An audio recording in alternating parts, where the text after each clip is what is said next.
Ito na ako sa tuktok mga guys. Talagang marami atang ahas rito. So, para siyang matagal na itong research na inabandon, daming tibig dun. Daming tibig. Kaso hindi pa mga hinog yung tibig.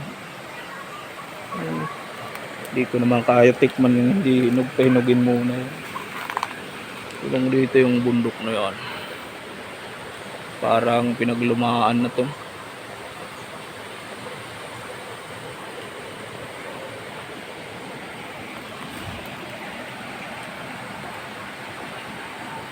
So ito yung inabando ng cottage. Wala nang tao na napunta rito.